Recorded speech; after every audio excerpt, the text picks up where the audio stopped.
mulai lagi ya. Oke. Eh, Problemnya sepertinya koneksi teman-teman. Jadi ini superwoman ini.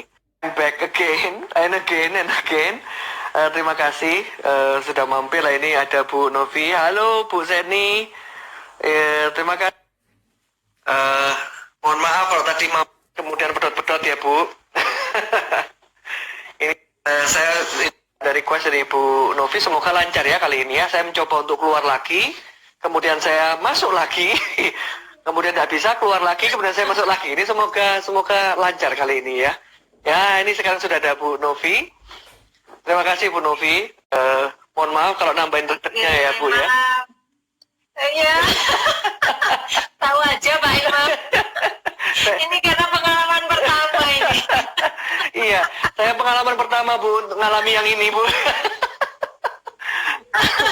Kemarin gambarnya hilang tapi suaranya masuk begitu ya, suaranya lancar begitu. Oh gitu. Iya, Bu Seni sangat pengertian, no problem katanya. Iya, tapi suaranya lancar begitu. Kali ini benar-benar hilang dan ternyata di tempat Ibu juga sayanya hilang. Iya, betul, Iya. betul, Untuk generasi kita ini begitu ada masalah ini agak panik Bu kalau bisa kayak gini ya. Kayaknya nambahin sukses ya. Ya, ini tadi Pak. Ya, kan situasi baru yang belum pernah dihadapi kan. Belum punya pengalaman menghandle yang demikian. Iya. Oke. Terima kasih kembali lagi. Terima kasih Bu kembali lagi. Saya sampaikan Bu Novi sudah mau diundang untuk diajak ngobrol tentang strategic human capital menghadapi COVID, menghadapi new normal begitu ya. Tadi kita sempat sampaikan intronya bahwa new normal sudah terus didengung-dengungkan. New normal itu seperti apa? Lantas kita sebagai perusahaan apa yang harus kita siapkan dong untuk sumber daya manusia kita? Sumber daya manusia kita apa yang ada aja sudah bikin pusing begitu kan, atau sudah bikin bingung. Apalagi dengan ada kondisi new normal, berarti pasti ada sesuatu yang harus dikerjakan, kan begitu.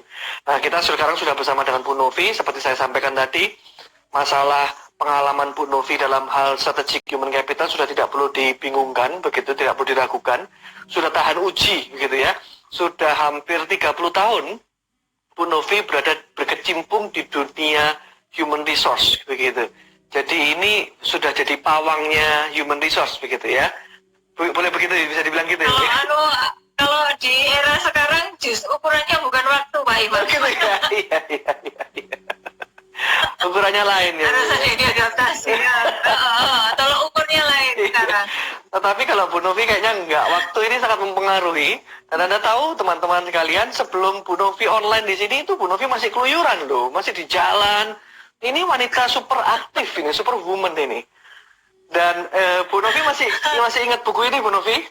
Wah, puji syukur ini saya punya buku ini. Bapak masih nyimpen ya? Yes. Bapak kok masih nyimpen? Iya. Dan saya masih dapat tanda tangannya nih, asik gitu ya. Oh, oke. Saya dapat buku ini. Masih disimpan Pak Imam. Salah satu buku favorit saya. Ini Bu Novi juga adalah seorang author, banyak sekali tulisannya. Anda bisa kunjungi Facebook maupun Instagramnya teman-teman di Novianing Tiastuti gitu ya, atau klik aja di sini gitu ya, follow IG Bu Novi. Bu Novi sepertinya sedang ngikutin writing challenge. Nggak tahu sampai berapa hari, cuman yang pasti sudah 20 hari sekian menulis. Salah satu bukunya, salah satu covernya kalau nggak salah ada ini. Jadi saya ingat, wah iya ya buku ini. Thank you Bu. Iya, terima kasih. Apa kabarnya Bu? Ya, alhamdulillah puji Tuhan sehat. Sudah beberapa hari ini saya ngantor mulai Rebo kemarin. Oh, Pak sudah Imam. mulai ngantor ya? Oke. Sudah mulai ngantor ya. Iya. Lalu ngantor kali ini apakah ada perbedaan Bu dari ngantor yang sebelumnya? Kalau buat saya sendiri yang secara pribadi, saya masih tetap. Jadi selama kemarin WFH teman-teman di kantor gantian, saya tetap masih datanglah ke kantor gitu ya, karena bukan kantornya takut hilang gitu ya.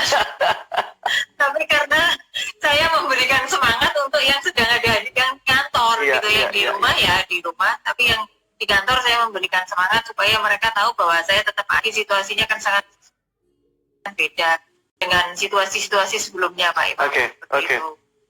Iya, jadi teman-teman, Bu Novi ini super aktif beneran, meskipun WFH beliau ini sangat concern dengan timnya. Jadi beliau ini masuk di kantor, bahkan masih program-program di radio ya Bu Novi ya, masih tetap berjalan. Ya, jadi kami di MSI Consulting, Managed Solusi Integra Consulting, punya program kerjasama dengan Mercury FM. Setiap hari Selasa kita ngobrolin masalah SDM. Temanya istilahnya nama acaranya Solusi SDM. Nah, di sana kita setiap Selasa kita berbagi sharing ini masalah-masalah SDM. Dan terutama sejak mulai awal Maret, sejak di Indonesia mulai panik ya karena corona, itu kita tetap usahakan live. Bahkan waktu itu kita sempat minta Pak Imam untuk jadi salah satu narasumber, tetapi karena beliau putri masih kecil sehingga takut keluar rumah, bukan takut ya, menjaga hal-hal yang ini sehingga pakai telepon gitu. Jadi untuk saya sendiri, karena saya istilahnya narasumber utama, sehingga mau nggak mau ya saya masih harus hadir. Luar biasa. Beberapa narasumber akhirnya setelah itu pakai telepon Pak Imam. Iya, oh gitu ya. Itu. Oke. Iya, terima kasih atas pengertiannya Bu. Karena biasanya kalau sudah ada anak kecil ini setelah keluar pulang rumah itu langsung sepaneng gitu ya, harus cuci ini cuci ini. Protokolnya panjang. Betul, protokolnya panjang. Lantas berarti selama WFH ini dan sekarang sudah masuk baru, tidak ada banyak perubahan ya Bu ya untuk kantor di Magnet Solusi Integra? Perubahannya kalau mungkin juga saya rasakan sama juga di tempat yang lain ya gitu ya, karena akhirnya kan kemarin kita akhirnya menggunakan teknologi gitu ya untuk bisa koordinasi, untuk bisa tetap ketemu, termasuk dengan klien-klien kita kemarin juga akhirnya meetingnya juga harus pakai pakai Zoom lah. Kemarin ada yang pakai Skype, terus ada yang kemarin pakai Microsoft Teams seperti itu. Jadi kita akhirnya meeting menjadi seperti itu. Iya. Dan yang dirasakan adalah ini tadi, situasi new normal menjadi kental sekali digitalisasinya Pak Imam. Iya. Karena juga akhirnya beberapa pekerjaan yang sifatnya administratif ternyata juga bisa diefisienkan kan, seperti itu. Wow, oke. Hanya beberapa pekerjaan kalau di tempat kami, karena kita ini mendesain sebuah konsep atau sistem untuk klien, ya itu tetap bisa dilakukan tim masing-masing secara terpisah gitu ya. Jadi itu memang nggak bisa didigitalisasi kalau seperti itu. Tapi yang sifatnya administratif, yang repetitif itu kemarin kita akhirnya bisa pakai digitalisasi seperti itu. Jadi beberapa proses yang administrasi yang rutin kayak gitu kemarin akhirnya kita sudah mulai berubah Pak Imam. Oke. Kayak gitu. Dan yang saya rasakan juga bahwa istilahnya ada kebiasaan baru ya, karena situasi pandemi seperti ini, sehingga kita ada social distancing, physical distancing, terus kemudian ada kita mesti pakai masker, mesti cuci tangan, jaga kesehatan tubuh gitu ya, minum vitamin dan sebagainya. Sehingga akhirnya merasa bahwa situasi lingkungan itu menjadi lebih sehat gitu ya, kayak healthy environment seperti itu. Jadi kan kita juga lihat mungkin di tempat-tempat lain yang orang-orang yang dulu sembarangan masih bisa ngerokok, akhirnya kalaupun sekarang pasti akan lebih berpikir ulang gitu ya, untuk kalau mereka harus merokok gitu. Dan itu yang saya rasakan, jadi lebih seger lah suasananya, meskipun suasana batinnya ini sendu gitu ya, tetapi lingkungan itu saya rasakan itu lebih sehat lah seperti itu. Wah, mantap. Lebih sehat gitu. Dan sehat itu artinya bukan sehat karena ini ya, tetapi lebih kalau kita keluar kan akhirnya polusi jadi sedikit berkurang gitu ya, karena banyak orang tidak keluar rumah gitu. Di kantor kayak tadi itu misalnya, mungkin di beberapa tempat ada orang yang masih debu-debu sembarangan lah, yang kan sekarang kan sudah benar-benar orang sangat menjaga seperti itu. Terus yang satu hal lagi yang saya rasakan adalah collaborative environment gitu ya. Jadi suasana kolaborasi itu benar-benar sangat terasa sekali gitu. Karena akhirnya kita ini benar-benar nggak bisa mengerjakan sesuatu secara sendiri gitu. Hmm. Dan justru kolaborasi yang saya dapatkan dengan sesama profesi maupun dengan profesi-profesi yang lain itu saya rasakan benar-benar di Di era ini ya. situasi yang sekarang ini. Wow. Betul Oke. gitu. Oke. Jadi benar-benar kita kolaborasi dengan profesi yang lain, terus saling pengertian banget kayak gitu loh Pak. Jadi maksudnya kayak kapan puasa kemarin itu 2 minggu saya mengadakan seri webinar ada 6 tema gitu kan. Nah itu dengan mudahnya dalam 1 hari itu saya bisa deal dengan 5 pembicara gitu tanpa ada kesulitan. Wow. Gitu. Jadi langsung mereka mengiyakan gitu ya. Terus jadi benar-benar solidaritasnya tinggi, empatinya muncul seperti itu. Dan satu hal lagi yang pasti dirasakan itu adalah nggak mau kita ini mesti agile. Jadi kalau tadi Pak Imam mengatakan saya hiperaktif atau superaktif tadi, karena sebenarnya bagian dari agile karena ya, Bu, ya? sebenarnya itu bagian dari agile gitu loh. Jadi kalau misalnya bukan kalau saya diam terus kemudian jadi sakit semua, sebenarnya enggak, tapi mau nggak mau kita harus beradaptasi nih. Kayak kemarin ini Pak Imam kan minta saya ini kapan ya? Kemarin atau 2 hari yang lalu ya? Iya. Yang Kemarin lusa. Minta kemarin lusa ya ditanya mentor waktu itu. Waktu itu nggak segera saya jawab. Nah saya mikir gini, saya ini nggak main IG gitu ya, meskipun IG itu kemarin pakai terpaksa karena ya kemarin itu saya ada yang tantangan menulis 30 hari. Terus kemudian itu saya juga masih belajaran gitu kan. Terus sekarang diminta untuk IG live. Masuknya dari mana gitu kan. Tadi 15 menit sebelum mulai kan saya bertelepon Pak Imam. Pak ini saya nanti gimana, diundangnya gimana? Nah ini kan juga sesuatu yang baru. Saya nggak pernah pakai Zoom meeting sebelumnya gitu kan. Kemarin akhirnya terpaksa karena situasi akhirnya berapa hari waktu itu saya cuma 3 hari sebelum itu persiapan bagaimana menyelenggarakan webinar gitu, termasuk menyebarkan informasi ini sehingga kemudian pesertanya waktu itu sampai sesi terakhir Pak Pambudi waktu itu sampai 100-an orang gitu. Jadi mau nggak mau kan ini mesti belajar cepat gitu loh Pak Imam. Iya. Gitu. Jadi nggak bisa ditawar lagi gitu loh. Mungkin bukan hanya saya gitu. Teman-teman pebisnis yang lain saya rasakan juga pasti demikian. Teman-teman HR atau siapapun mereka nggak pernah menghadapi situasi seperti ini, dan karena itu mereka benar-benar harus adaptasi. Karena kalau nggak adaptasi ya pasti kita kalau nggak adaptasi merana lah kalau sekarang. Betul. Adaptasi ini memang benar-benar dibutuhkan sekali ya Bu ya. Kalau manusia aja, betul. Kalau kita aja perlu beradaptasi, berarti bisnis-bisnis yang isinya orang-orang ini juga perlu diadaptasikan gitu ya Bu ya. Betul. Kalau boleh tahu Bu Novi, dampak daripada COVID ini dan krisis ini terhadap bisnis konsultan Ibu sampai seperti apa Bu?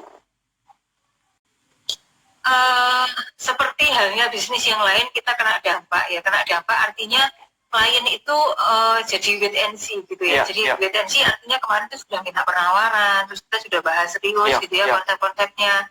Terus kemudian karena ada situasi pandemi ini, kemudian ada ketentuan yang mengatur gitu ya, PSBB lah, klien-klien saya beberapa BUMN itu mereka membatasi untuk kita nggak boleh meeting di sana gitu ya. Kalau meeting harus protokolnya juga panjang kayak gitu ya.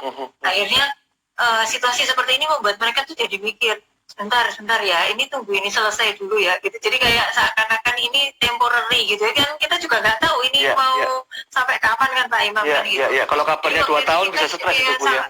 Nunggunya 2 tahun kita ini bisa. Betul. Jadi waktu itu klien-klien itu juga masih nunggu karena kemudian juga setelah itu dana-dana yang tadinya sudah dialokasikan untuk pengembangan SDM nggak mau dipangkas lagi kan gitu ya, yang sudah nyusun RKAP gitu ya, rencana tahunan, budget tahunannya akhirnya kan ini akan dipangkas lagi karena revenue-nya jadi komposisinya jadi berubah kayak gitu ya, jadi turun drastis dan sebagainya Hingga kemudian ya ini satu, mereka masih nunggu gitu ya, kemarin masih wait and see, dan ternyata juga nggak bisa kembali normal gitu kan. Lalu yang kedua ini tadi kembali lagi alokasi dana mereka akhirnya lebih untuk kondisi-kondisi yang memaksa mereka untuk selamat dulu deh sekarang gitu kan.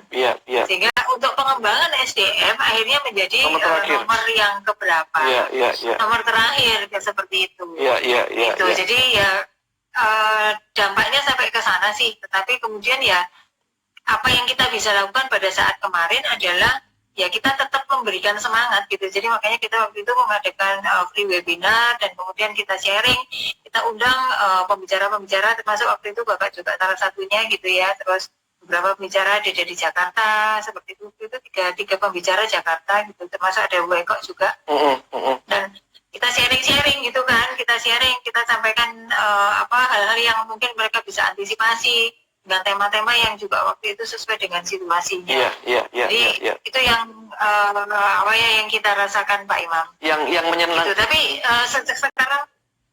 sekarang kami sedang mempersiapkan bahwa dengan situasi yang normal, new normal ini nanti mau nggak mau kan tadi itu semuanya akan menjadi digitalisasi gitu ya, menjadi lebih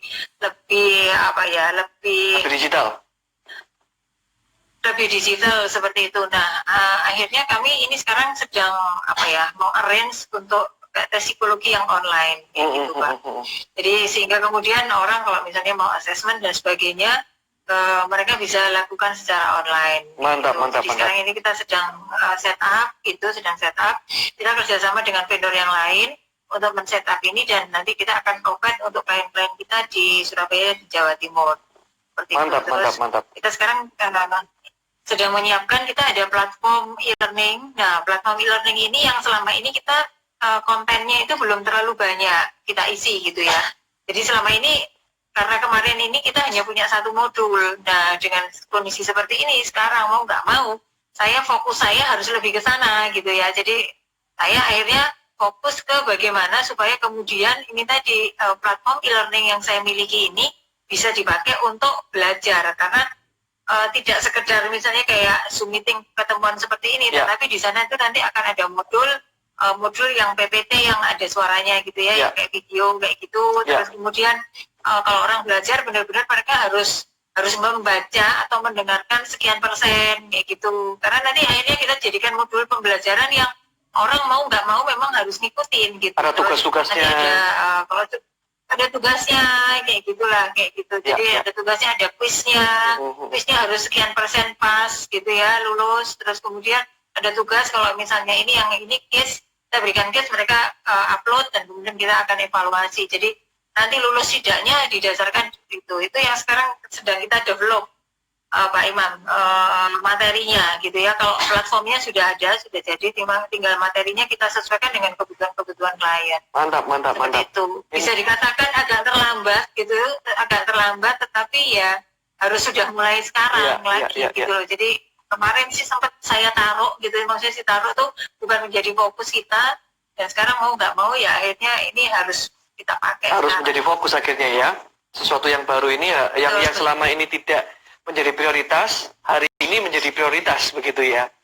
Semoga teman-teman pada dengarkan ini, karena biasanya Bu Novi, ketika kita berbincang-bincang ditanya mentor ini, ada beberapa teman yang dari Jakarta, ada dari Makassar, ini dari Aceh, ada teman-teman dari Aceh datang gitu kan, lihat dan lain sebagainya. Semoga ketika ini terjadi dan nanti assessment toolsnya Bu Novi jadi, wah semoga bisa spread around gitu ya. Semoga. Jadi teman-teman ini akan ada, nah ini hai ya Pak Central Apple Aceh gitu ya. Wah mantap. Nah Bu Novi, akhirnya perubahan itu selain agenda dari yang tidak diprioritaskan dulunya, akhirnya diprioritaskan sekarang begitu ya. Nah Bu Novi kan melihat banyak klien dan lain sebagainya. Kalau Ibu melihat new normal di benak Ibu seperti apa sih Bu? Kan sekarang pemerintah atau orang-orang yang beredar new normal ini kan banyak definisi begitu ya, supaya kita nggak bingung begitu. Yang ada di benak Ibu, kira-kira new normal itu seperti apa? Kalau gini ya, kalau saya memaknai new normal itu adalah satu yang jelas itu adalah tadi itu agility gitu, mau nggak mau benar-benar kita ini harus switch gitu ya, switch dalam hal apapun seperti itu. Artinya ketika kita bisa switch itu kita harus punya basic dulu, open mind kan seperti itu ya. Nah itu dalam pikiran saya. Yang lainnya adalah era di mana kita ini tingkat kepatuhan gitu dan kepatuhan itu artinya termasuk juga kedisiplinan itu akan menjadi sesuatu yang baru, lifestyle yang baru seperti itu. Dan karena itu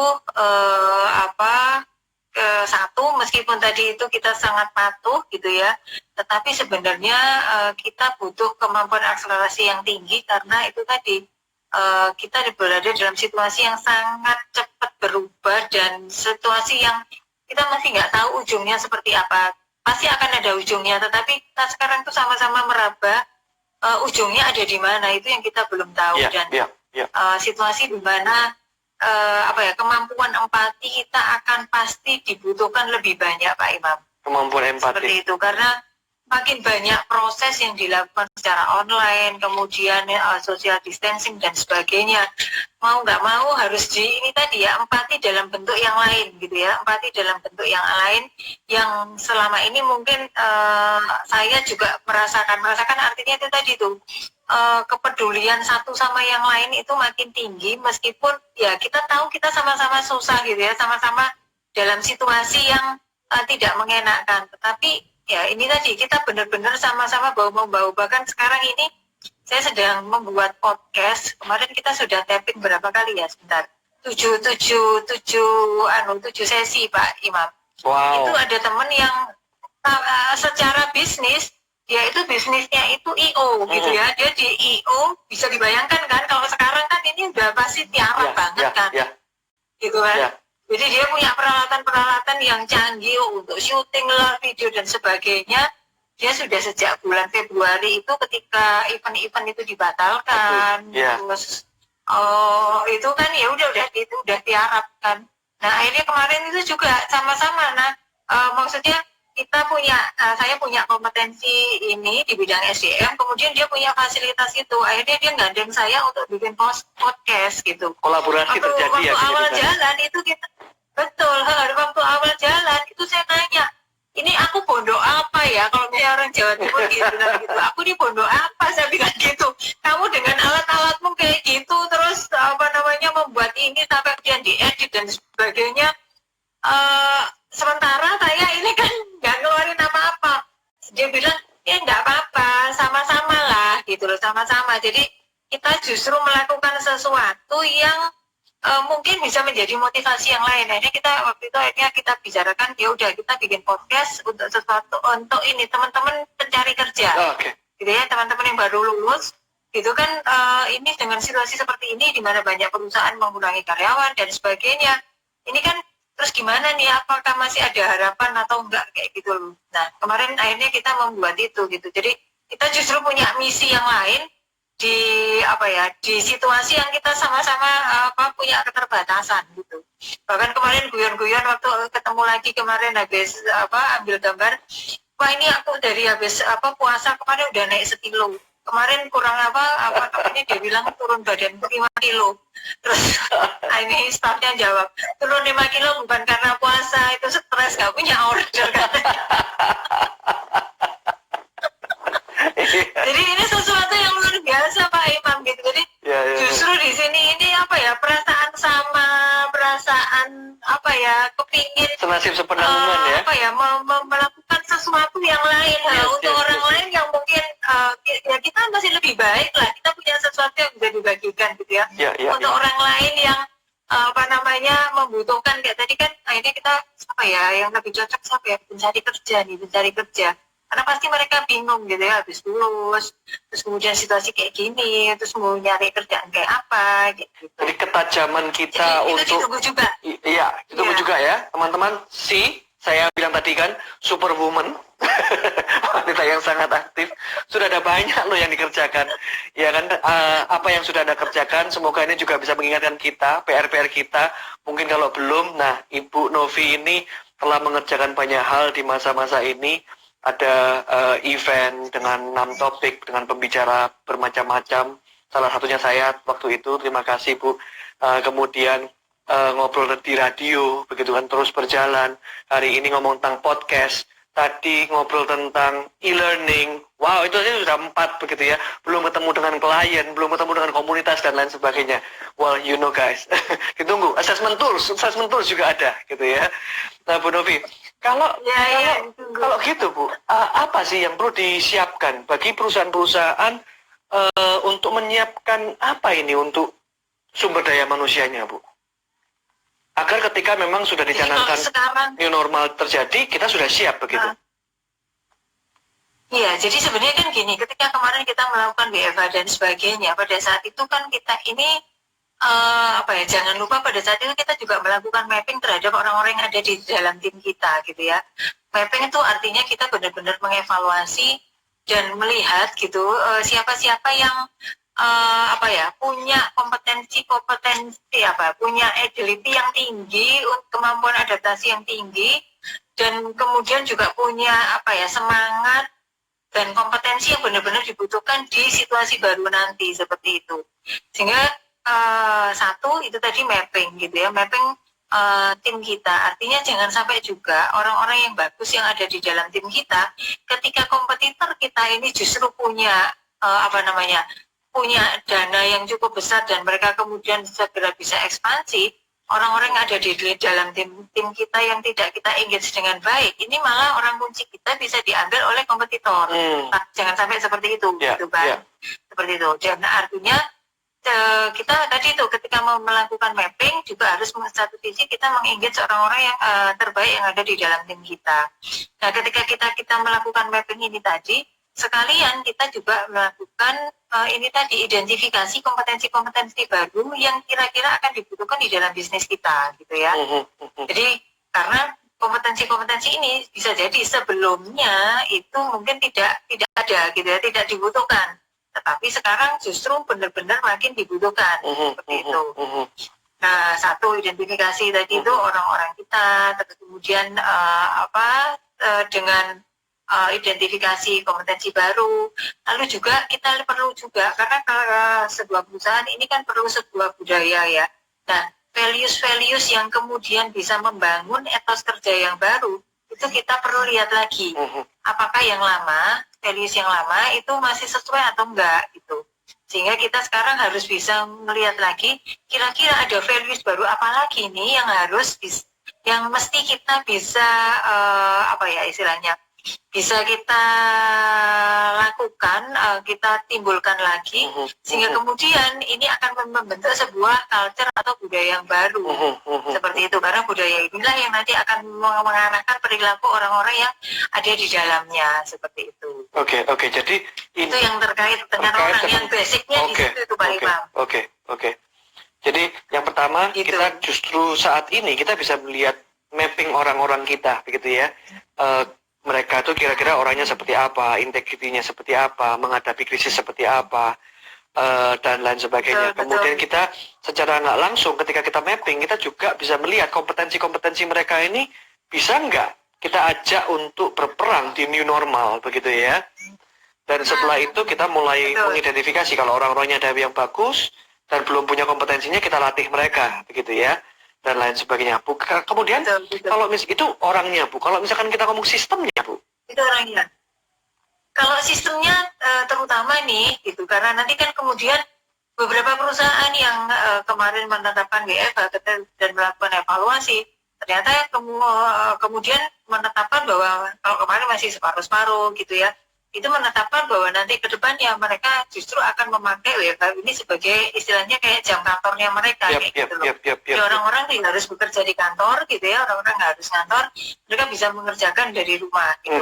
Karena kemarin selama proses kemarin itu ini sudah terbangun sistemnya gitu ya. Karena ketika WFH misalnya jam berapa kita sudah biasa akan meeting, gitu. Kemudian kita review lagi target-target yang sudah dicapai kemarin. Kemudian apalagi yang masih harus diselesaikan seperti itu. Nah, ketika itu ternyata sukses dilakukan, beberapa sudah menggunakan WFH ini sebagai full WFH nanti untuk di situasi yang baru ini, di new normal ini. Seperti itu. Sehingga kemudian apa yang harus kita lakukan tadi itu SOP baru terkait dengan proses kerja, karena ini pasti sudah nggak sesuai gitu ya. Terus kemudian juga fungsi-fungsi ini kemudian tanggung jawab, istilah kalau kita ngomong job description gitu, tugas-tugas pasti kemudian juga akan menjadi sangat berubah gitu ya. Job description tidak menjadi apa ya istilahnya task list seperti dulu lagi gitu, tetapi lebih orientasi ke output gitu. Termasuk juga nanti kita harus bikin ini target-target baru gitu, ukuran apa kesuksesan sebuah pekerjaan dikatakan berhasil atau tidak itu mesti kita develop lagi. Jadi mulai geser ya Bu ya, yang awalnya berpikir tentang activity sekarang mulai berpikir tentang outputnya gitu ya. Aktivitinya aturan gitu ya. Yang penting hasilnya sesuai begitu. Kalau dulu mengukurnya berdasarkan aktivitas, kali ini mengukurnya bergeser berdasarkan hasil-hasil yang diharapkan begitu ya. Betul, dan impact-nya gitu kan. Impact dari apa yang dilakukan seperti itu. Oke. Jadi lebih nanti akan arahnya ke sana. Dan yang saya lihat sekarang ini juga apa ya, yang masih sedikit bersinggungan dengan SDM adalah aspek ketiga, kesehatan, keselamatan kerja itu menjadi top priority lah gitu ya, karena mau nggak mau ya ini tadi karyawan harus sehat dulu gitu kan, nggak sehat juga nggak bisa kerja kan gitu, nggak bisa berkinerja optimal gitu. Dan juga terutama untuk industri-industri yang banyak orang gitu, benar-benar ini harus apa diatur lagi gitu ketiga. Jadi ketiga menjadi top priority supaya tetap apa namanya align dengan kelangsungan bisnisnya Pak Imam. Jadi itu teman-teman, tadi kita ngobrol tentang ke orangnya. Kita ada waktu untuk mapping mereka, mengidentifikasi kompetensi-kompetensi mereka juga. Kemudian dalam hal sistem, kita mulai perlu mengevaluasi, mereview, mumpung ini belum dimulai. Kira-kira ketika terjadi keberkepanjangan COVID ini, apa yang perlu kita lakukan begitu ya? Ketika harus WFH, SOP juga harus ada ya, banyak yang dipangkas, direvisi, atau mungkin dibuat baru begitu. Begitu juga KPI Anda perlu mulai dibuat baru lagi begitu. Lah Bu, segitu banyaknya gitu ya. Wah, ini ada pertanyaan ini Bu. Bu Fani Widianti, terima kasih Bu. Saya korban dipaksa minum vitamin sama susu tiap hari di kantor. Oke. Jadi ini salah satu perubahan perilaku gitu ya. Perubahan aturan. Jadi Anda datang ke kantor minum susu vitamin. Tapi puji syukur Bu Fani, berarti perusahaan Anda sangat care sekali terhadap kesehatan gitu ya hari ini. Dan seperti Bu Novi sampaikan tadi. Fani itu staff-nya Pak Imam yang dulu pernah dampingin Bapak. Oh, alah Bu Fani itu. Saya nggak lihat fotonya. Oke. Berarti Anda semakin gemuk habis ini. Nggak boleh ngomong gemuk ya wanita. Oh enggak. Fani udah slim sekarang. Habis itu kena susu, berubah lagi nanti. Oh berarti terima kasih loh Bu Fani, ini ide yang bagus loh tapi sebetulnya. Berarti care sekali terhadap Anda, kesehatan Anda begitu ya. Loh Bu Novi, lantas ini kan pekerjaan banyak begitu ya. Kalau misalkan perusahaan ini sudah punya, ini sudah nggak ngomong tentang yang punya nggak punya ya, yang sudah rapi sekalipun SOP-nya dan KPI-nya dan job desk-nya itu kan kalau dievaluasi kan menyeluruh, wih banyak sekali itu pekerjaannya. Nah itu mesti dimulai dari mana Bu? Yeah. Dimulai dari mana yang langkah pertama Bu? Dimulainya gini, jadi kalau pengelolaan SDM yang uniknya kalau di Indonesia, kalau kita pakai di barat itu kan biasanya masalah yang kaitannya dengan pengembangan itu ditaruh di muka gitu ya, itu menjadi dasar dari pemberdayaan karyawan lah di perusahaan. Baru kemudian industrial relation-nya di belakang, karena di sana semuanya sudah sangat keteraturannya sangat tinggi, highly regulated lah seperti itu. Sementara di Indonesia kan enggak gitu. Jadi kalau di Indonesia itu memang harus hal-hal yang sifatnya industrial relation itu didulukan. Gitu. Artinya istilahnya hubungan terhadap karyawan itu harus dijaga dulu, menjadi fondasi dasar dari dari sebuah apa namanya kokohnya bangunan yang baru ini ya ini nanti seperti itu. Nah, jadi yang perlu diperhatikan sekarang adalah bagaimana kita maintain hubungan industrial ini. Artinya bagaimana karyawan merasa aman karena mau nggak mau salah satu ketakutan karyawan itu sekarang adalah job security itu tadi. Jadi keamanan terhadap pekerjaannya gitu. Baik keamanan secara kalau misalnya mereka takut di cut karena PHK gitu atau kena dampak kemudian dirumahkan dan kena misalnya terus akhirnya gajinya menjadi dikurangi dan sebagainya itu mereka ketakutan yang itu gitu, termasuk juga ada ketakutan yang lain ya karena secara ini ke penyakitnya itu sendiri seperti itu. Jadi itu yang sekarang kalau di ini harus dijaga dulu yang job security-nya ya. Di job security karyawan di ini. Tapi tadi kita harus pastikan bahwa orang-orang yang sekarang stay di kapal kita adalah orang-orang yang bisa berkontribusi seperti itu Pak Imam. Sehingga kemudian ya ini tadi mereka bukan hanya jadi penumpang gelap tetapi benar-benar penumpang kapal yang bisa membawa kapal ini cepat sampai ke tujuan, melewati badai inilah seperti itu. Dan menemukan tujuan baru. Seperti itu. Nah, setelah itu baru kita bicara yang lainnya tadi gitu. Maka kondisinya seperti ini, maka mau nggak mau itu tadi aturan-aturan terhadap pekerjaan, terus kita di pemilihan orang-orangnya seperti itu yang kemudian kita harus perhatikan seperti itu. Jadi pemilihan orang-orangnya tadi yang saya katakan mapping tadi itu, terus kemudian review lagi ke kamus kompetensi lah bahasa kalau kita orang-orang kita bilangnya kamus kompetensi. Jadi di sana kompetensi-kompetensi baru yang muncul, kemudian juga nilai-nilai baru ini harus di switch kayak gitu kan. Sekarang ini komunikasi harus lebih intens kan seperti itu. Kalau dulu intens karena ya sebenarnya secara fisik kita sudah sering ketemu gitu ya, sehingga lebih akrab gitu, lebih engage. Sekarang ini kan kita ini jarang ketemuan gitu ya, orang bisa bekerja di tempat-tempat yang terpisah, terus ketemunya cuma virtual kayak gini kan. Coba saya ketemu Pak Imam terakhir kan kapan udah lupa gitu kan. Iya, udah lama sekali ya. Kalau ketemu kan kita bisa cigegesan. Ketemu di situ, di acara itu, di acara yang terakhir itu, apa itu? Di HR Muhammad. Acara apa sih itu yang ramai sekali itu? Oh, oke. Iya itu. Yang membuat kita juga mikir setelah itu ya, waduh, itu saya nggak apa-apa nggak ya itu. Setelah itu kan langsung karantina. Itu waktu itu sudah betul. Waktu itu kan sudah musimnya kan awal-awal ya Pak Imam, karena waktu itu kan hand sanitizer udah benar-benar di protokol kesehatannya sudah jalan. Sudah mulai jalan, iya, sudah mulai jalan. Dan kita masih dengan santainya salaman gitu kan, ya nggak apa-apa gitu kan. Apalagi setelah itu salah satu pembicaranya juga kena gitu kan, salah satu pembicara nasional. Wih, betul, waduh. Keter semua langsung. Iya, puji syukur kita masih sehat-sehat ini, semuanya masih sehat-sehat. Iya. Bu, terus itu jadi tadi karena tadi itu kan dulu kalau kita ketemu kan lebih enak gitu ya. Jadi sekarang kita itu komunikasi harus lebih intens karena ini tadi kita juga punya generasi milenial yang mereka ini sangat butuh disapa gitu ya. Kalau misalnya melakukan yang baik terus kemudian harus kita harus segera kasih feedback seperti itu, apa yang sudah baik apa yang belum gitu. Jadi dengan ini metodenya harus baru lah gitu. Caranya harus baru dan harus kreatif mencari cara-cara baru, karena beberapa perusahaan yang saya tahu yang mereka juga melakukan WFH di perusahaannya, mereka ini juga ini sampai punya quiz lah, punya game gitu ya, meskipun itu semuanya online gitu kan, untuk mengengage karyawan gitu. Termasuk mereka bikin meeting gitu kan, meeting mungkin sifatnya formal gitu ya.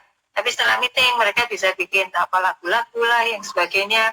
Bagaimana mengakrabkan dengan karyawan-karyawan yang bekerja dari tempat yang sangat terpisah gitu ya. Seperti itu Pak Imam. Iya. Saya pernah dengar YouTube di sebuah perusahaan setelah meeting mereka bersama-sama lagu seperti choir gitu ya, bersama-sama nyanyi, entah itu nyanyi Heal the World Kalau kita semua tahu Heal the World, kita tahu usia kita berapa, gitu ya. Cuman meskinya memang itu memang lagu yang legend sekali. Nah, Heal the World, kemudian lagu apa dan lain sebagainya, itu bisa dipakai untuk having fun-nya hari ini ya Bu ya. Having fun-nya hari ini itu berkaitan dengan teknologi. Tetapi itu efektif ya Bu di dalam engage karyawan-karyawan, terutama mungkin di milenial ya. Betul, di milenial, karena ya mereka ini kan orang yang sangat tergantung dengan peersnya kan Pak Imam gitu ya. Yang sangat tergantung dengan peersnya gitu kan. Terus ya ini tadi kalau mereka sendirian tuh oke aja sih, mereka memang generasi yang generasi menunduk gitu kan ya. Tetapi kan sebenarnya mereka ini sangat terikat dengan kelompoknya gitu kan. Bahkan kalau kita mau beli sesuatu kan mesti lihat review dulu gitu. Jadi lihat teman kita nge-review baik atau enggak gitu. Kalau reviewnya nggak bagus ya kita bisa jadi nggak ikut kayak gitu kan, nggak jadi beli kan, seperti itu. Iya. Jadi teman-teman, seperti Bu Novi sampaikan, yang paling dasar kalau di Indonesia adalah industrial relation dulu. Keamanan, rasa aman dari tim Anda dulu itu perlu dibangun, baru ngomong yang lain-lainnya ya Bu ya. Karena kalau misalkan yang ini tidak dibangun, kita membangun yang lainnya, ini dasarnya malah tidak kokoh begitu. Karena memang banyak sekali orang-orang justru hari ini memikirkan ini nasib saya bagaimana begitu kan. Job security itu menjadi sangat penting sekali. Kemudian baru ngomong tentang mapping, ngomong tentang sistem dan lain sebagainya begitu. Wow, thank you. Tapi itu sebenarnya dilakukannya bersamaan loh Pak Imam. Bersamaan ya? Dilakukannya itu mau nggak mau itu harus paralel gitu. Termasuk ini pengembangan kompetensi, mau nggak mau ini langsung harus diakselerasi. Karena kalau enggak ya udah kita nggak bisa nunggu gitu loh. Betul. Nggak bisa nunggu, dan butuh orang-orang yang yang open mind gitu ya, yang kemudian mereka juga punya semangat continuous learning. Sehingga mereka nggak hanya menunggu saja gitu, nggak hanya diminta baru mereka mengerjakan. Jadi butuh orang-orang yang seperti inisiatifnya tinggi, proaktivitinya dan lain sebagainya ya.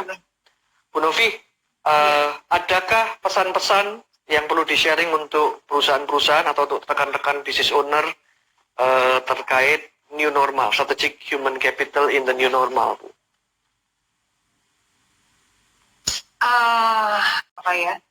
Kalau saya katakan tadi itu, jangan satu pelaku bisnis itu sekarang juga sedang pada bingung Pak Imam. Jadi sedang pada bingung itu lebih tadi itu. Isunya yang sekarang ini justru masalah hubungan industrial ini yang sangat sangat mengedepan gitu ya. Karena kita dengar berapa banyak orang di PHK, terus dirumahkan, habis gitu juga siap-siap kalau situasi ini nggak segera normal gitu kan, mau nggak mau juga kita pasti harus segera mengevaluasi. Kita ngajak bicara dengan karyawan kita, kira-kira akankah berapa lama lagi ini bisa bertahan gitu. Terus kemudian ini tadi yang diperlukan adalah satu komunikasi yang intensif dengan orang-orang yang ada di dalam tim kita. Jadi kita sampaikan kepada mereka, kita ajak mereka untuk istilahnya mereka agar tahu sense of crisis gitu. Pada saat sekarang ini situasi apa yang sedang kita hadapi gitu. Dan ajak mereka untuk bicara. Itu kayaknya sekarang ini yang sekarang sangat penting. Ajak bicara itu artinya untuk menyampaikan situasinya sekarang ini seperti apa, termasuk juga satu menyampaikan situasinya, termasuk juga untuk meminta mereka bersama-sama memikirkan kira-kira ini jalan keluar apa yang kita bisa lakukan, terobosan-terobosan apa yang kita bisa lakukan, inovasi-inovasi apa yang kita bisa lakukan, termasuk misalnya kolaborasi dengan pemain-pemain yang lain seperti itu. Jadi supaya tidak merasa sendirian, tidak merasa paling susah gitu ya. Karena yang susah itu juga banyak gitu, Jadi bagaimana kita bisa menghadapi satu dengan yang lainnya. Secara internal itu tadi, kalau pesan saya adalah satu, komunikasi harusnya lebih intensif. Kemudian ini karena ini lebih mendekatkan mereka terhadap situasi yang terjadi gitu, untuk membukakan mata mereka gitu ya. Mau nggak mau kalau kita sebagai orang yang di manajemen gitu lebih bisa melihat dari perspektif bisnis yang lain gitu ya. Kita kita bisa melihat kompetitor dan sebagainya, sementara yang di bawah mungkin tahunya hanya operasional gitu ya. Jadi sekarang masih aman-aman saja gitu. Tetapi kalau kita melihat situasinya seperti ini, dunia bisnisnya belum kelihatan, nggak tahu, belum tahu akan seperti apa, seperti itu kan, berarti kan kita ini harus prepare gitu. Dan kalau kita ini jangan cemas sendiri, tetapi kita ngajak karyawan-karyawan kita untuk bersama-sama bagaimana kita bisa mengatasi situasi ini. Sementara kan juga mungkin karena beberapa industri kemudian beban kerjanya menjadi lebih rendah gitu kan, pekerjaan nggak terlalu banyak gitu. Jadi benar-benar sekarang adalah pekerjaan-pekerjaan yang sifatnya harus memikirkan hal-hal yang baru, melakukan inovasi, tetapi bukan hanya sendiri, tetapi kita bisa berkolaborasi dengan yang lain untuk ini tadi mencari terobosan-terobosan yang baru. Itu kurang lebih seperti itu, Pak. Itu yang menurut saya yang paling penting. Kalau saya rangkum mungkin ngomong tentang relationship dengan karyawan terkait dengan job security-nya dan caranya menggunakan komunikasi yang baik, begitu ya Bu ya. Sehingga betul, jadi menceritakan kondisinya, mengajak mereka ngerti sense of crisis loh, bahwa ini krisis loh, dan ini kita sama-sama akan kena loh, walaupun sekarang belum kena kayak gitu. Yang sudah terlanjur kena ya udah kerasa gitu kan. Tapi membuat mereka tahu, membuat mereka mengerti gitu, bahwa kita juga care terhadap mereka. Itu adalah sisi lain yang saat ini yang bisa kita lakukan untuk meng-engage mereka. Sementara mungkin kita nggak bisa meng-engage dengan dengan cara-cara yang biasa kita lakukan pada waktu situasi normal. Berarti ini gaya kepemimpinannya berubah, pendekatan terhadap karyawan juga berubah, gaya kerja semua berubah, mindset semua berubah, SOP berubah, semuanya berubah, begitu ya. Kalau Anda bingung mau berubah dari mana, bisa Anda panggil Bu Novi ya. Bu Novi ada di Surabaya. Anytime. Bisa lewat Pak Imam. Anytime Anda bisa follow Bu Novi gitu ya, ada di Bu Novianing Tiastuti. Kalau saya ngobrol sama Bu Novi itu nggak ketawa dan senang sekali. Waktu itu terasa pendek sekali begitu loh. Nah, Bu Novi, bisa cerita sebentar Bu. Magnet Solusi Integra ini di bidang apa, spesialisasinya apa, mungkin cakupannya apa, supaya mungkin teman-teman yang mendengarkan ini bisa dapatkan grab the message gitu Bu. Oke, jadi Magnet Solusi Integra ini adalah manajemen konsultan Pak Imam, di mana memang basicnya yang paling kuat core-nya itu adalah di bidang human resource management, human capital management. Karena kebetulan saya sebagai founder, itu basic saya ada di sana. Jadi kami kalau untuk yang human capital ini manajemennya, kita mulai mendesain dari yang paling gampang lah. Kalau perusahaan itu mungkin mau restrukturisasi gitu ya, kayak misalnya sekarang ini nih kondisinya berubah. Jadi kita membantu untuk memformulasikan kira-kira nih tujuan perusahaan, visi perusahaan ini mau kemana. Jadi kita membantu mendesain mulai dari sana, membantu istilahnya kita menjadi fasilitator lah. Untuk kira-kira perusahaan ini visinya apa, misinya apa, kemudian untuk mencapai ke sana mereka harus dengan organisasi yang seperti apa kayak gitu. Lalu pembagian fungsinya harus seperti apa. Artinya kita membuatkan mereka struktur organisasi, kemudian apa saja yang harus dilakukan oleh masing-masing pelaksana pekerjaan, kemudian menetapkan target-target kerjanya. Lalu kemudian selain itu juga sistem remunerasinya seperti apa, kamus kompetensi, artinya untuk orang bisa berkembang melakukan pekerjaan mereka dan untuk menghasilkan kinerja yang terbaik, itu orang harus punya kompetensi apa saja. Nah, saat perusahaan itu kan pasti kompetensinya macam-macam gitu kan. Itu kita membantu membuatkan kamus kompetensi lah, kalau mungkin ada yang belum ngerti kamus kompetensi itu seperti apa. Kemudian memilih orang yang tepat, melakukan mapping seperti itu. Kemudian sampai juga ke survei kepuasan karyawan, kita lakukan sampai ke sana. Jadi kalau seperti kita ngomong sumber daya manusia sudah menyeluruh gitu ya? Secara sudah menyeluruh, termasuk analisa beban kerja. Kita juga sana.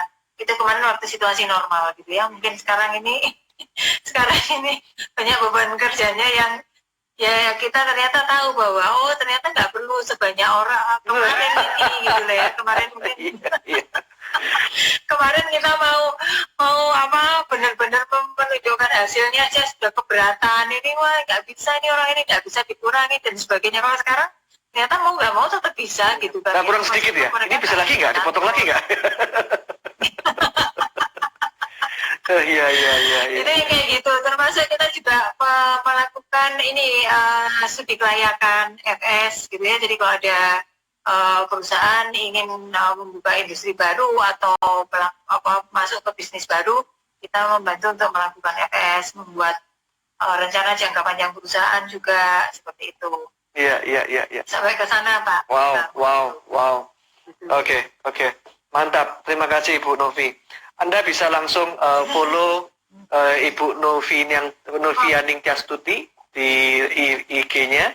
Kemudian juga Magnet Solusi Integra. Nah, di sana Anda bisa melihat, Magnet Solusi Integra. Anda bisa lihat di situ servisnya apa saja. Jika ada yang kebingungan tentang mempersiapkan sumber daya manusia Anda masuk ke dalam new normal, maka Anda bisa kontak dengan beliau, ngobrol-ngobrol apa sih yang perlu dilakukan. Dan hari ini saya kira sudah menyeluruh sekali, luar biasa perbincangan hari ini. Kita ngomong dari, kalau dirangkum itu ngomong dari job relation, job security, kemudian kita ngomong tentang hubungan dengan, hubungan dengan karyawan, kemudian ngomong tentang mapping mereka, identifikasi kompetensi, sampai ke sistemnya, sampai ke langkah-langkah berikutnya, begitu ya. Semoga perbincangan hari ini yang kita sudah ada di penghujung, semoga bisa menjadi inspirasi buat Anda, dan semoga kita bisa mendapatkan banyak insight dari Bu Novi.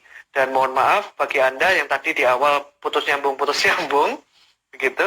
Tetapi semoga tidak mengurangi isinya, begitu kan. Ini tadi masih berjalan terus, begitu.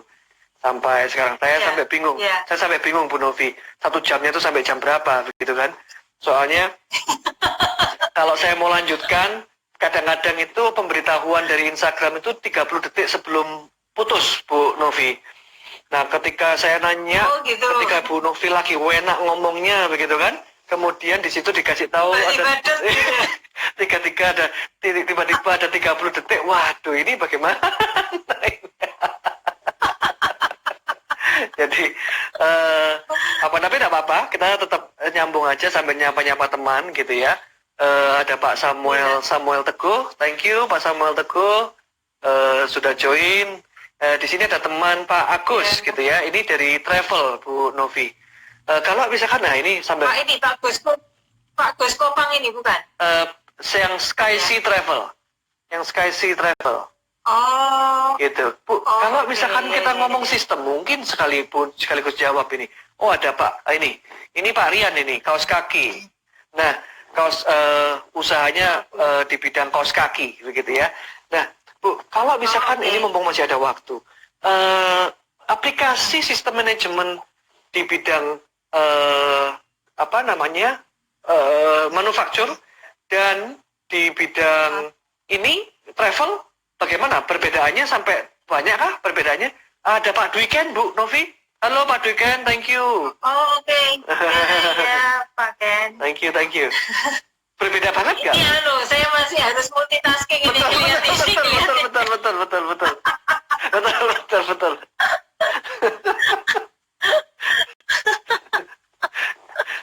Tapi enjoy Pak, saya jadi kayak serasa ngobrol ya. Iya. Kayak ngobrol. Tadi di depannya aja, waduh, terus selain pengalaman pertama, tadi juga putus sambung. Ternyata ketika sudah bicara, nagihi. Kebablasan kayak kita biasanya kalau Nah, iya. Anyway, aplikasi ke bisnis travel bagaimana, Bu? Mumpung ada teman dari travel ini, Bu. Sistemnya untuk new normal ya? Berbeda kah? Atau bagaimanakah? Atau mungkin ada langkah-langkah tertentu begitu? Kalau untuk bisnis travel mungkin kan gini, karena tren travel itu juga pasti akan berbeda ya. Kalau dulu sukanya pergi rame-rame gitu. Kalau sekarang mungkin orang lebih menikmati kesendirian gitu ya. Jadi mungkin travelnya karena social distancing gitu tidak dalam grup besar gitu ya. Mereka lebih suka pergi ke tempat-tempat yang mungkin nggak terlalu apa namanya, nggak terlalu apa ya hektik gitu ya, banyak orang kayak gitu ya Pak. Mungkin lebih suka tempat-tempat yang alam, yang membuat mereka bisa merasa nyaman ya, karena sudah terbiasa dengan sekarang ini apa namanya, nggak rame-rame lah, social distancing kayak gitu. Oke. Nah, satu berarti kan tren travelnya yang nanti akan berubah. Meskipun di sisi yang lain, saya tuh membayangkan orang-orang yang suka jalan-jalan itu sekarang sudah untuk mau jalan lagi gitu kan Pak. Sudah kepingin kakinya ini kayak sekarang diikat, kepingin lari nggak karu-karuan gitu ya. Mungkin tapi stylenya karena kemudian new normal itu akan diwarnai dengan tadi itu, orang akan lebih concern terhadap kesehatan sehingga gayanya yang agak berbeda seperti itu. Kalau travel mungkin kalau ini bisa dicontoh juga bahwa seperti kayak beberapa ini agen asuransi dan sebagainya nggak harus berhubungan dengan orang, kan bisa sudah dibantu dengan teknologi gitu kan. Sudah dibantu dengan teknologi, terus apa namanya service centernya juga mungkin bisa dikerjakan di rumah, nggak harus ngantor seperti dulu gitu kan Pak. Jadi kayaknya kalau jumlah orangnya pun itu mestinya bisa di Pak Dwiken lagi on the way tadi. Wah ini ada lagi nih, ada. Ya ini ada desain transportasi yang sudah didesain. Oh iya. Oh ya base, kapan hari saya lihat base itu udah di sendiri-sendiri, bukan yang berdua kayak gitu kan. Iya. Ada base kemarin kapan hari saya lihat ada base, jadi di desainnya udah masing-masing gitu sendiri. Jadi nanti base-nya bisa lebih panjang ini Pak Dwiken ya. supaya muatnya sama, jumlahnya sama. Kalau biasanya 4 berkurang Pak Imam. Saya pikir mungkin bisa dipanjangin. Supaya kalau isinya 40 nggak berkurang jadi 20, tetap 40. Dengan social distancing lebih panjang atau lebih lebar. Itu. Jadi mungkin jumlah, kalau ini desain orangnya dalam pandangan saya tidak perlu sebanyak yang dulu, bisa disimplifikasi dengan sistem gitu. Kalau mungkin kemarin belum sempat di sistem, ya berarti ya sekarang harus lebih speed up kayak saya gitu. Kayak kalau saya ini sekarang mau nggak mau speed up di hal-hal yang online tadi harus segera saya percepat kayak gitu. Bu Novi, berarti teman-teman sorry. Enggak, tadi kan Pak Imam nanya yang ini bisnis travel sama kaos kaki kaos kaki. Nah, kalau kaos kaki kan itu lebih ke manufaktur kan Pak. Manufaktur saya nggak tahu, mungkin ini kalau manufaktur di kaos kaki juga hanya perlu beberapa orang yang di mesinnya gitu kan. Nggak bukan padat karya seperti misalnya yang kita tahu rokok lah, atau industri makanan yang kayak di Indofood ya, kayak ya Indofood lah semacam kayak gitu. Itu kan juga mereka masih banyak ada orang-orangnya yang masih terlibat ya, bukan yang padat karya ya. Kalau kaki nggak tahu, bayangan saya sih sudah pakai mesin-mesin dan sebagainya, sehingga mungkin pengaturan kerja itunya yang mungkin harus diperhatikan lagi gitu. Termasuk ya ini kan akhirnya nanti akan jumlah orang pasti akan dibatasi kan. Artinya sistem shift ini akan lebih ketat kan. Artinya dulu orang bisa kerja dempet-dempetan, sekarang kan menjadi harus ada jarak, gitu kan, harus ada jarak sosial seperti itu. Terus termasuk juga transportasi di jalan gitu kan. Kalau dulu orang-orang yang pergi jauh, istilahnya rumahnya jauh bisa naik kendaraan umum gitu kan. Sekarang kendaraan umum kan juga nggak bisa penuh. Kayak tadi kan bisnya kata Pak Imam bisa dipanjangin karena penumpangnya jadi berkurang.